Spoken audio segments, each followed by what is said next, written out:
I think I was supposed to talk about my new book, which is called Blink, and it's about snap judgments and first impressions. And it comes out in January, and I hope you all buy it in triplicate. But I was thinking about this, and I realized that that although my new book makes me happy, and I think will make my mother happy, it's not really about happiness. So I decided instead I would talk about someone who I think has done as much to make Americans happy as perhaps anyone over the last 20 years. A man who is a great personal hero of mine, someone by the name of Howard Moskowitz, who is most famous for reinventing spaghetti sauce. Howard's about this high, and he's round, and he's in his 60s, and he has big, huge glasses and thinning gray hair, and he has a kind of wonderful exuberance and vitality, and he has a parrot, and he loves the opera, and he's a great aficionado of medieval history.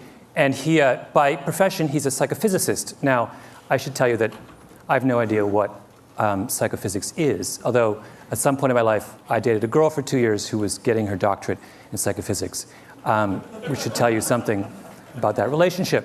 But Howard, as far as I know, psychophysics is about measuring things. And Howard is very interested in measuring things. And he graduated with his doctorate from Harvard, and he set up a little consulting shop in White Plains, New York. And one of his first clients was, this is many years ago, back in the early 70s, one of his first clients was Pepsi. And Pepsi came to Howard and they said, you know, there's this new thing called aspartame, and we would like to make Diet Pepsi. And we'd like you to figure out how much aspartame we should put in each can of Diet Pepsi in order to have the perfect drink. Right? Now that sounds like an incredibly straightforward question to answer. And that's what Howard thought. Because Pepsi told him, look, we're working with a band between 8 and 12%. Anything below 8% sweetness is not sweet enough.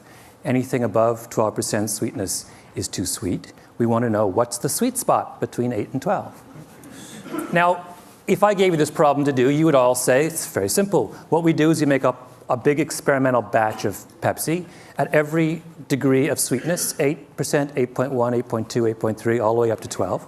And we try this out with thousands of people, and we plot the results on a curve, and we take the most popular concentration, right? Really simple. Howard does the experiment, and he gets the data back, and he plots it on a curve, and all of a sudden he realizes it's not a nice bell curve.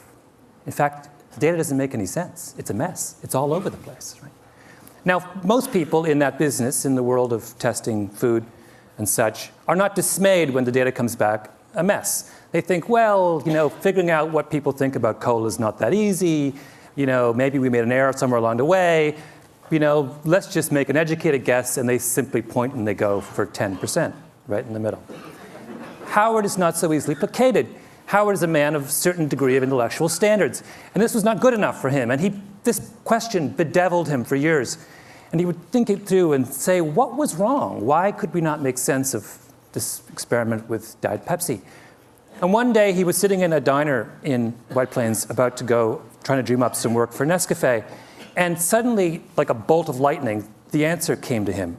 And that is that when they analyzed the Diet Pepsi data, they were asking the wrong question. They were looking for the perfect Pepsi, and they should have been looking for the perfect Pepsis. Trust me, this was an enormous revelation. This was one of the most brilliant breakthroughs in all of food science. And Howard immediately went on the road, and he would go to conferences around the country, and he would stand up and he would say, you have been looking for the perfect Pepsi. You're wrong. You should be looking for the perfect Pepsis. And people would look at him with a blank look, and they would say, what are you talking about? It's craziness. And they would say, you know, move, next. He tried to get business, nobody would hire him. He was obsessed, though, and he talked about it and talked about it and talked about it. Howard loves the Yiddish expression, to a worm in horseradish, the world is horseradish. This was his horseradish. He was obsessed with it. And finally, he had a breakthrough. Vlasic Pickles came to him. And they said, Mr. Moskowitz, Dr. Moskowitz, we want to make the perfect pickle. And he said, there is no perfect pickle. There are only perfect pickles. And he came back to them and he said, you don't just need to improve your regular. You need to create zesty. And that's where we got zesty pickles. Then the next person came to him, and that was Campbell's Soup. And this was even more important. In fact, Campbell's Soup is where Howard made his reputation. Campbell's made Prego. And Prego in the early 80s was struggling next to ragu, which was the dominant spaghetti sauce of the 70s and 80s. Now, in the industry, I don't know whether you care about this or how much time I have to go into this, but it was, technically speaking, this is an aside, Prego is a better tomato sauce than ragu. The quality of the tomato paste is much better. The spice mix is far superior. It adheres to the pasta in a much more pleasing way. In fact, they would do the famous bowl test back in the 70s with ragu and Prego. You'd have a plate of spaghetti and you would pour it on, right? And the ragu would all go to the bottom and the Prego would sit on top. That's called adherence. And anyway, despite the fact that they were far superior in adherence and the quality of their tomato paste, Prego was struggling. So they came to Howard and they said, fix us. And Howard looked at their product line and he said, what you have is a dead potatoes society, a dead tomatoes society. So he said, this is what I want to do. And he got together with the Campbell's Soup Kitchen and he made 45 varieties of spaghetti sauce. And he varied them according to every conceivable way that you can vary tomato sauce. By sweetness, by level of garlic, by tartness, by sourness, by tomatoiness, by visible solids, my favorite term in the spaghetti sauce business. Every conceivable way you can vary spaghetti sauce, he varied spaghetti sauce. And then he took this whole raft of 45 spaghetti sauces and he went on the road. He went to New York, he went to Chicago, he went to Jacksonville, he went to Los Angeles. And he brought in people by the truckload into big halls. And he sat them down for 2 hours and he gave them over the course of that 2 hours 10 bowls. 10 small bowls of pasta with a different spaghetti sauce on each one. And after they ate each bowl, they had to rate from 0 to 100 how good they thought the spaghetti sauce was. And at the end of that process, after doing it for months and months, he had a mountain of data about how the American people feel about spaghetti sauce. And then he analyzed the data. Now, did he look for the most popular brand variety of spaghetti sauce? No. Howard doesn't believe that there is such a thing. Instead, he looked at the data and he said, let's see if we can group all these different data points into clusters. Let's see if they congregate around certain ideas. And sure enough, if you sit down and you analyze all this data on spaghetti sauce, you realize that all Americans fall into one of three groups. There are people who like their spaghetti sauce plain. There are people who like their spaghetti sauce spicy. And there are people who like it extra chunky. And of those three facts, the third one was the most significant. Because at the time, in the early 1980s, if you went to a supermarket, you would not find extra chunky spaghetti sauce. And Prego turned to Howard and they said, are you telling me that 1/3 of Americans crave extra chunky spaghetti sauce and yet no one is servicing their needs? And he said yes.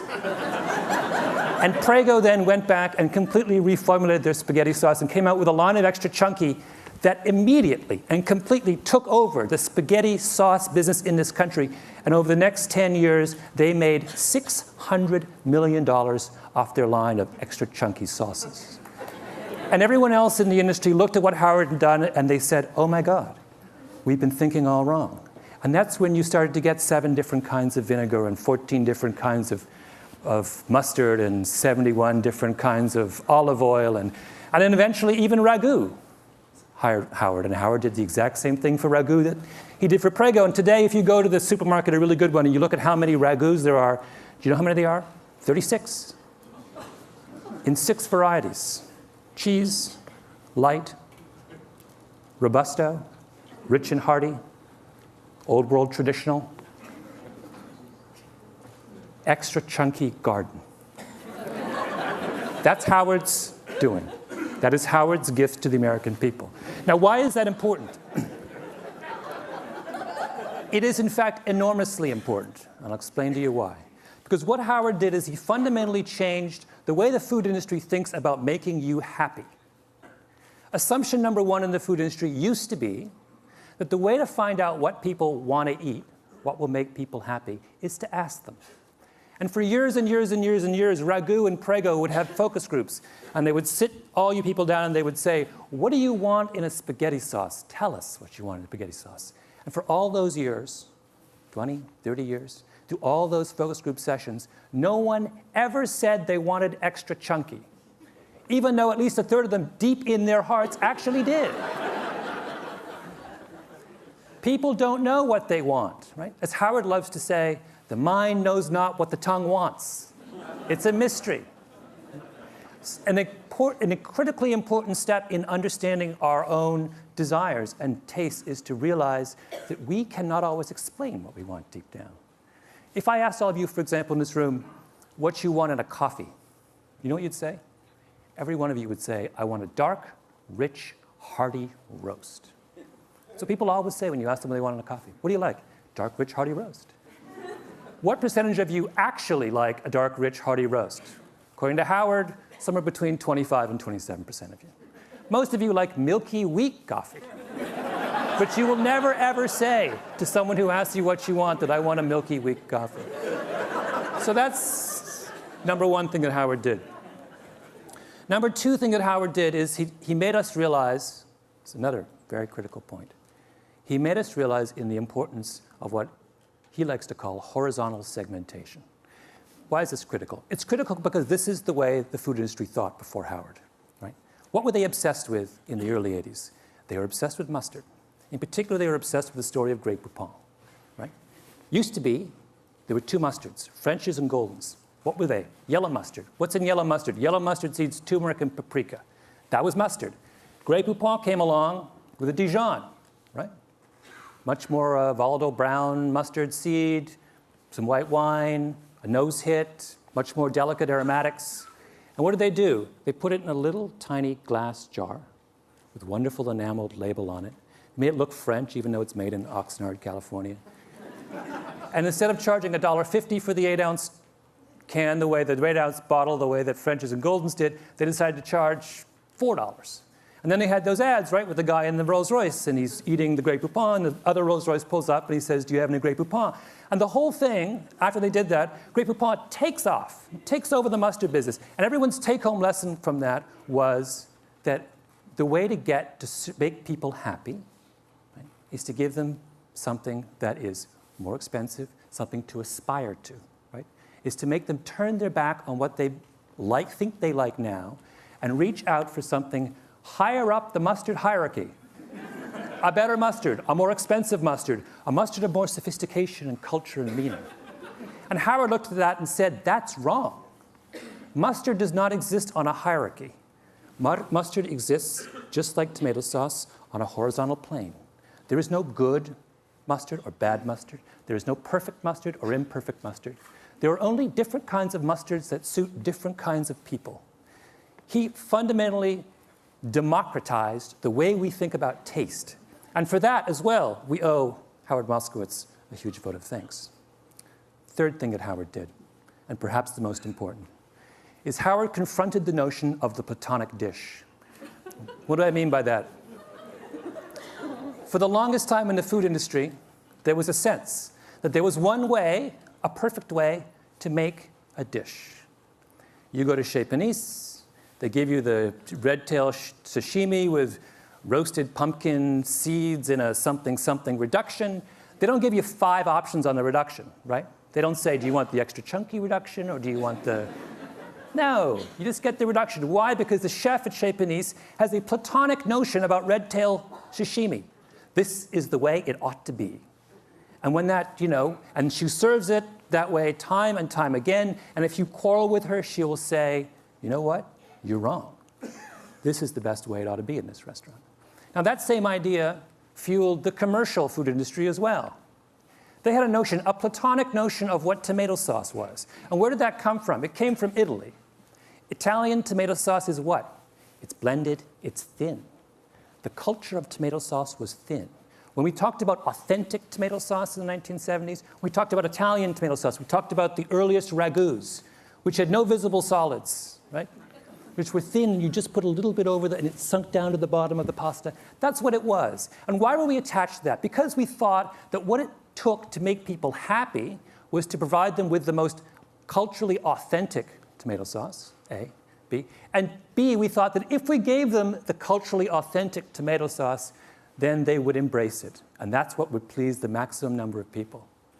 And the reason we thought that, in other words, people in the cooking world were looking for cooking universals. They were looking for one way to treat all of us. And there's good reason for them to be obsessed with the idea of universals, because all of science, through the 19th century and much of the 20th, was obsessed with universals. Psychologists, medical scientists, economists were all interested in finding out the rules that govern the way all of us behave. But that changed, right? What is the great revolution in science of the last 10, 15 years? It is the movement from the search for universals to the understanding of variability.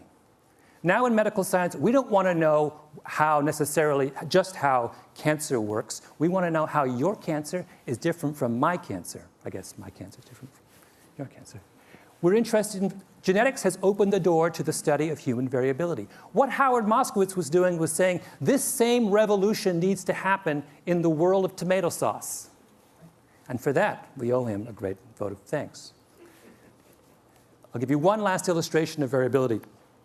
And that is, Howard not only believed that, but he took it a second step, which was to say that when we pursue universal principles in food, we aren't just making an error, we are actually doing ourselves a massive disservice. And the example he used was coffee. And coffee is something he did a lot of work with Nescafé. If I were to ask all of you to try and come up with a brand of coffee, a type of coffee, a brew, that made all of you happy, and then I asked you to rate that coffee, the average score in this room for coffee would be about 60 on a scale of 0 to 100. If, however, you allowed me to break you into coffee clusters, maybe 3 or 4 coffee clusters, and I could make coffee just for for each of those individual clusters, your scores would go from 60 to 75 or 78. The difference between coffee at 60 and coffee at 78 is a difference between coffee that makes you wince and coffee that makes you deliriously happy. That is the final and I think most beautiful lesson of Howard Moskowitz, that in embracing the diversity of human beings, we will find a sure way to true happiness. Thank you.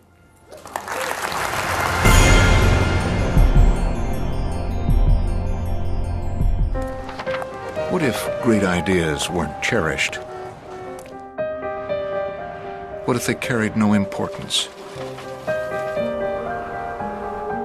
Or held no value?